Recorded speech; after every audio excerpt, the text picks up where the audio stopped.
So hello everyone, as you all know, this is Nihar Tiwari. So guys, we're back with another video related to a series of business management, and in this part we are going to cover next topic. तो इससे पहले वाले parts अगर आपने नहीं देखे हैं तो प्लीज चैनल की प्लेलिस्ट में जाके जरूर चेकआउट करेंगे। 27 पार्ट्स जो है वो हो चुके हैं। ठीक है, एनईपी के अकॉर्डिंग आपका सिलेबस है। टेलीग्राम ग्रुप ज्वाइन करना है तो ज्वाइन करेंगे, कॉमर्स ग्रुप SWNT। इंस्टाग्राम में मुझे फॉलो कर सकते हैं। So without any further delay let's start this video. So now guys, in this part we are going to cover next topic, that is advantages and disadvantages of decentralisation. इससे पहले वाले parts में हमने centralisation के क्या फायदे क्या नुकसान है वो समझा। आज डिसेंट्रलाइजेशन पे फोकस करेंगे। डिसेंट्रलाइजेशन क्या होता है? जब आप जो भी पावर है, अथॉरिटी है, उसको सब में बांट देते हैं, ना कि अपने तक रखते हैं। सेंट्रलाइजेशन अपने तक रखते हो, डिसेंट्रलाइजेशन में उसको स्प्रेड आउट कर देते हो। क्या फायदे हैं क्या नुकसान है देख लेते हैं।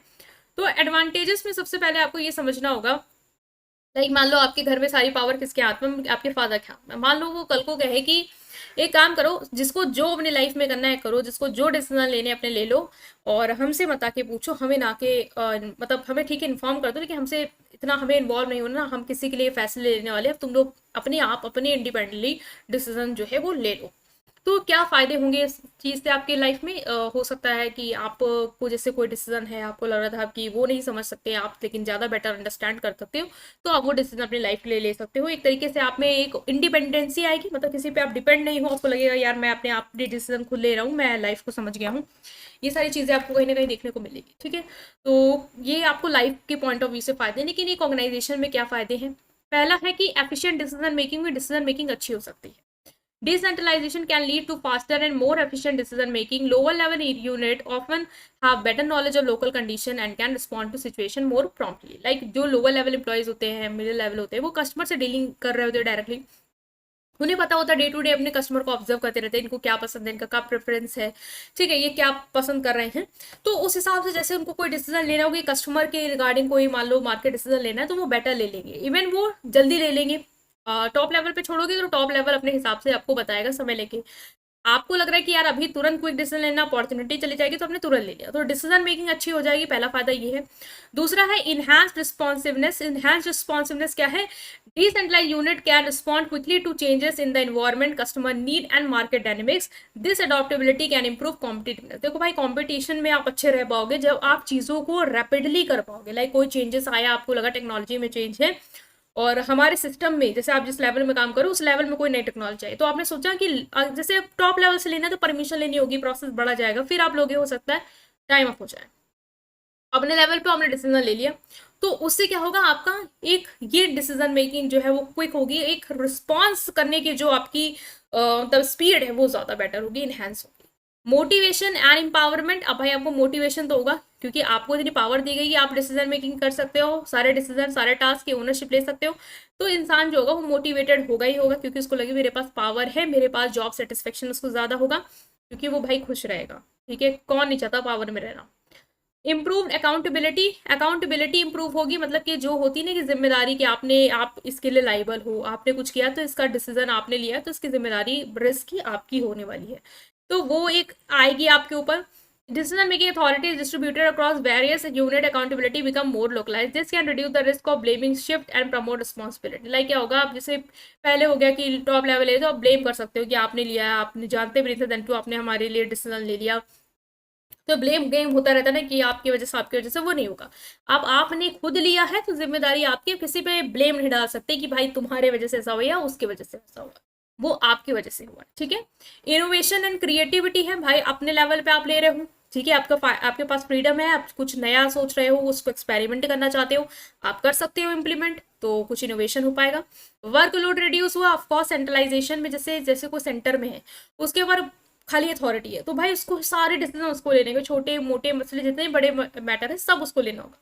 लेकिन जब सबको वो पावर दे दी गई है कि अपने अपने लेवल पे जो आपके लाख के डिसीजन आप ले लो, तो वर्कलोड तो भाई उनका काम हुआ ही हुआ है। बेटर रिसोर्स एलोकेशन, जो लोकल यूनिट है उनको ज्यादा पता रहता है कस्टमर की नीड के अकॉर्डिंग, उसी के हिसाब से वो नीड के अकॉर्डिंग रिसोर्स को क्या करेंगे? यूज करेंगे। इससे क्या होगा? रिसोर्स का अच्छा यूज हो पाएगा। तो ये क्या थे? फायदे थे। नेक्स्ट हमें देखना है क्या है इसमें, कि हमारे नुकसान क्या है। जैसे डिसेंट्रलाइजेशन है, जब पावर आपने दे दी तो फायदे तो आपने देख लिए, लेकिन कुछ नुकसान भी होंगे, तो वो देख लेते हैं। नेक्स्ट जो नुकसान में आएगा पहला, वो है इनकंसिस्टेंट डिसीजन मेकिंग। वहां पे हमने डिसीजन मेकिंग के फायदे में बात की कि डिसीजन मेकिंग बढ़िया है, एफिशिएंट है, यहाँ पे हम कह रहे हैं इनकंसिस्टेंट है। देखो दो पहलू होते हैं हर सिक्के के, फायदा भी हो सकता है, वही चीज कहीं ना कहीं आपका आगे जाके नुकसान भी हो सकता है। तो decentralisation can lead to inconsistent decision and practices across different unit, potentially causing confusion and inefficiency. Marketing वाले अलग डिसीजन ले रहे हैं, प्रोडक्शन वाले अलग ले रहे हैं, सब लोग अपना अपना डिसीजन ले रहे हैं। जहां एक गोल क्लैश होगा, जहां पे एक डिसीजन क्लैशेस होंगे गोल के लिए, वहां पे लोगों को कंफ्यूजन स्टार्ट हो जाएगी कि यार उस डिपार्टमेंट ने तो ये इस तरीका सोच लिया, हमने तो ये प्लानिंग कर रखी थी, अब हमारा अब उसके मार्केटिंग स्ट्रैटेजी के हिसाब से तो प्रोडक्ट हमने बनाया ही नहीं है, अब तो फेल हो जाएगा। तो वो कंफ्यूजन रहेगी। जैसे टॉप लेवल बता रहा था, वो पूरी स्ट्रैटेजी के हिसाब से बताता है, देखो ये ऐसे से होना, तो फिर वो वैसे ही इंप्लीमेंट होके निकल के आता और कोऑर्डिनेटेड रहता। तो थोड़ा बहुत तो कंफ्यूजन देखो यहाँ पे आएगी। लॉस ऑफ कंट्रोल, अब सेंट्रल अथॉरिटी को लगेगा कि हमारी पावर का थोड़ा बहुत तो कंट्रोल गया हमारे हाथ से, क्योंकि हमने लोअर लेवल को दे दिया है, वो अपने हिसाब से डिसीजन मेकिंग करें, तो थोड़ा बहुत उनको कंट्रोल का लॉस लगता है। कम्युनिकेशन चैलेंजेस है। Effective communication become crucial in decentralised structure to ensure that all the unit are align with an organisation overall objective. देखो एक कम्युनिकेशन बहुत जरूरी है। जब आप डिसेंट्रलाइज कर देते हो, लोगों को पावर दे देते हो, तो अपने अपने लेवल पे जब लोग डिसीजन ले पा रहे हैं, तो देखो कम्युनिकेट जरूर करना पड़ेगा। आपने अपने लेवल पे कोई डिसीजन लिया, तो अपने कलीग कोई अपने जो भी टीम मेंबर, उनको आपको कम्युनिकेट करना पड़ेगा कि मेरे लेवल पे मैंने ये डिसीजन लिया है। अगर आपका वही चीज किसी मार्केटिंग डिपार्टमेंट से अलाइन हो रहा है, तो उनको भी आपको बताना पड़ेगा कि वो उस तरीके से ही फिर स्ट्रैटेजी डिजाइन करे। तो ये चीज होना बहुत जरूरी। लेकिन अगर कम्युनिकेशन आपका फेल हो गया, पुअर है अगर वहां पे कम्युनिकेशन, तो मिसअंडरस्टैंडिंग शुरू हो जाएंगी और लड़ाई झगड़ा भी शुरू हो जाएगा। तो ये एक लॉस है। रिस्क ऑफ डुप्लीकेशन, हो सकता है आपने भी वही काम कर दिया, दूसरे ने भी वही काम कर दिया, क्योंकि सबके पास पावर है, तो सब भाई अपने हिसाब से डिसीजन ले रहे हैं, अपने तरीके से हैंडल कर रहे हैं चीजें। तो रिसोर्सेज का डुप्लीकेशन हो सकता है, सर्विसेज वही आपने दे दी, दूसरे ने दे दी, अलग अलग डिपार्टमेंट वाले वही वही चीजें रिपीट कर रहे हैं, तो थोड़ा इनएफिशिएंसी है। देखो भाई वेस्ट होगा रिसोर्स, उन्होंने भी वही कर दिया, आपने भी वही कर दिया, कोऑर्डिनेशन नहीं रहा, आपका कम्युनिकेशन नहीं रहा, तो चीजें आपको फिर रिस्क में आ गई। Limited economy of scale, economy of scale क्या है कि मतलब फायदा आप निकाल पा रहे हो किसी चीज से, कॉस्ट सेव कर पा रहे हो। तो लेकिन सेंट्रलाइज ऑपरेशन जो होता है, वहां भी इकोनॉमी ऑफ स्केल होती है, क्योंकि जो रिसोर्स है वो सेंटर वाले ने क्या कर रखा है, अपने तक रखा हुआ है, तो वो अपने तरीके से उन चीजों को हैंडल कर रहा है। लाइक आप ये ले लो कि जैसे कि कोई चीज आपको बनानी है, उसकी पावर आपके पास है, तो जो रिसोर्स का डिस्ट्रीब्यूशन होगा वो आप कर रहे हो।